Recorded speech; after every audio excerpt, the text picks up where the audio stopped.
Okay, picture this. You wake up on a spaceship. Total amnesia. You have no idea who you are or how you got there. And then you look out the window and realize you're not in our solar system anymore. You're orbiting a completely different star. That's the wild setup for Andy Weir's Project Hail Mary. But honestly, it brings up an even bigger, more fascinating question. So yeah, how on earth do you even begin to build a ship like that? The ship in the book, the Hail Mary, isn't just some background prop. It's one of the most thought-out, rigorously designed spacecraft in all of modern fiction. So today, let's put on our engineering hats and break down its architecture piece by piece. All right, first things first. In space architecture, there's one golden rule that you absolutely cannot break. The mission defines the ship. You don't just build a cool-looking spaceship and then figure out what to do with it. And the mission for the Hail Mary? Wow. It's not just ambitious. It's a last-ditch, save-the-world act of desperation. So here's the deal. Our sun is being eaten by a microbe, and it's dimming fast. The only hope is a star 12 light-years away, Tau Ceti, which seems to be immune. The goal? Get there, figure out why, and send the solution back home. But here's the real kicker, the one detail that changes everything. They only packed enough fuel for one-way trip. Think about that. It's a suicide mission from the get-go. And that single constraint is what shapes every single design choice on this ship. So where do you even start designing a one-way interstellar vessel? You start with the engine. Because on the Hail Marys, the engine isn't just some component you bolt onto the back. It's the whole shebang. It is the architecture. Everything else is built around it. And what makes that engine work is the secret sauce of the story, a fictional microbe called Astrophage. Basically, it's a life form that eats matter and converts it directly into pure energy, light actually, with nearly 100% efficiency. We're talking E equals mc squared in action. This is the one piece of scientific magic that makes the whole journey possible. And to get your head around what that means, just look at these numbers. Our absolute best chemical rockets give us about 13 megajoules of energy for every kilogram of fuel. Astrophage? It delivers 90 times petajoules. That's a 9 with 16 zeros after it. It's not just a little better, it is a 7 billion times improvement. That's the difference between a trip that would take our tech 80,000 years and one the Hail Mary can knock out in just over 4.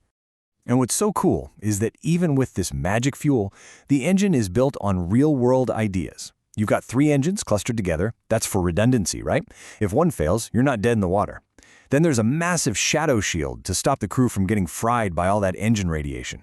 And just like the old Apollo rockets, it drops its empty fuel tanks along the way to shed dead weight. Just smart, practical engineering. Okay, so we have an engine that can get us there. But that brings us to maybe the single biggest problem for long-term human spaceflight, the total lack of gravity. And on a multi-year trip, that's not just an inconvenience, it's a mission killer. We know this from decades of watching astronauts on the International Space Station. Without gravity, your bones get brittle, your muscles waste away, and the fluid shifts in your head can permanently damage your vision. After 4 years of that, an astronaut would be a useless puddle. So for this mission, artificial gravity isn't some cool sci-fi luxury. It is a medical necessity. So how do you make gravity?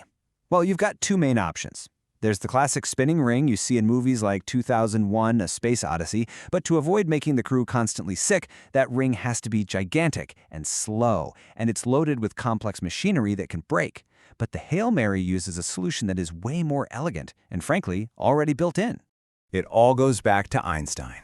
He realized that your body can't tell the difference between feeling gravity pull you down and feeling a rocket push you up. So the Hail Mary just pushes all the time. Its engines fire constantly, creating an acceleration of 1.5 times Earth's gravity. That constant push creates a perfect sensation of down. The back of the ship becomes the floor, and the nose becomes the ceiling. It's so elegant. The engine does all the work, no extra parts required. And that one simple idea, that the engine makes the floor, totally transforms the ship's layout. It's not like a submarine or a plane inside. It's a skyscraper. It's a tower. So you know what? Let's take a quick tour from the ground floor all the way to the top.